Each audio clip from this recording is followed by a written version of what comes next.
15 December রাত 12টা, অর্থাৎ 16 December আমরা ওয়াইএসএফের মানবিক টিম বেরিয়ে পড়েছি শীতার্ত মানুষদের বস্ত্র বিতরণ করার জন্য। এবং আমাদের সাথে ছিলেন ওয়াইএসএফের প্রতিষ্ঠাতা জনাব তসলিমা ফেরদৌস, উপদেষ্টা জনাব দুলাল হোসেন, সভাপতি জনাব মোহাম্মদ ফরাত রেজা, সাধারণ সম্পাদক রহমতুল্লাহ জুনায়েদ এবং আমাদের সাথে ছিলেন সক্রিয় সদস্য জনাব শাহজালাল।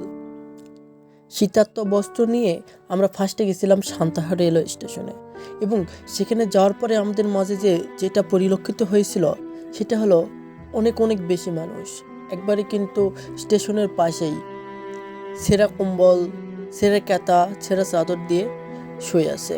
তাদেরকে সাহায্য করার মতো কেউ নেই। এত শীত পড়েছে, এত কনকনে শীতের মধ্যে তারা শুধুমাত্র একটা ছেঁড়া কম্বল, একটা ছেঁড়া কাঁথা দিয়ে শীত নিবারণ করতেছে।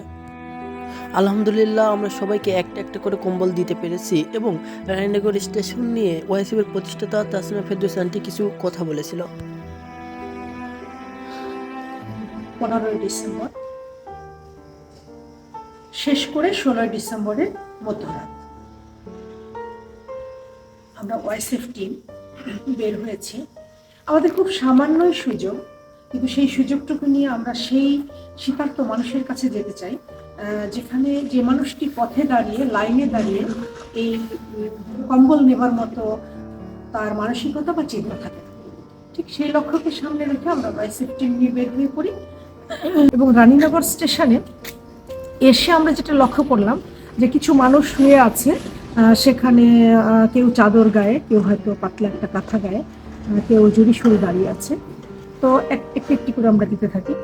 তো আমরা হতবাক হয়ে যাই যে এত কাছাকাছি এই রানীনগর স্টেশন, এমন জায়গায়ও মানুষ এমত অবস্থায় আছে। তার মানে আমরা যদি খুঁজি তাহলে এই ধরনের মানুষকে খুঁজে পাবো। আমরা যারা কম্বল দিচ্ছি, আমরা যারা শীতার্ত মানুষের পাশে আসছি, আমরা চেষ্টা করব যে এই মানুষগুলোর কাছাকাছি লাইনে দাঁড়িয়ে শত কম্বল দিয়ে মানুষকে প্রভাবিত করে না দেখিয়ে এই রাতে হোক আর দিনে হোক যারা এই কাজগুলো করছে তাদেরকে সহযোগিতার হাত বাড়িয়ে দিয়ে যাতে করে সঠিক মানুষের কাছে এই শীত বস্ত্রটি পৌঁছে যায়, সেই লক্ষ্য আমাদের সবসময় থাকবে। ধন্যবাদ সবাইকে, শুভকামনা সকলের জন্য। শুভরাত্রি। অন্যের দুঃখে সহানুভূতির হাত বাড়ানোই প্রকৃত মানবতা। শীতের ঠান্ডায় যারা কষ্ট পাচ্ছে তাদের সহায়তা দেওয়া মানবতার একটি বড় প্রকাশ। এক টুকরো বস্ত্র শুধু শীতের থেকে রক্ষা করতে নয়, বরং এটি মানুষের মধ্যে ভালোবাসা এবং সহানুভূতির প্রদর্শন। শীতার্তদের জন্য একটি বস্ত্র মানুষের প্রতি ভালোবাসার প্রকৃত দান। শীতের কষ্ট কমানোর জন্য একজনের ছোট সাহায্য বড় উপকারে আসে। ধন্যবাদ তসলিমা ফেরদৌস আন্টিকে এবং ওয়াইএসএফের সকল প্রতিনিধিদের। তাদের সাথে ভালো কাজগুলো করতে পেরে আমারও ভালো লাগার অনুভূতিগুলো কাজ করে। পরিশেষে সকালের কাছে একটাই চাওয়া থাকবে, আপনারা সকালে ওয়াইএসএফ টিমের জন্য দোয়া করবেন।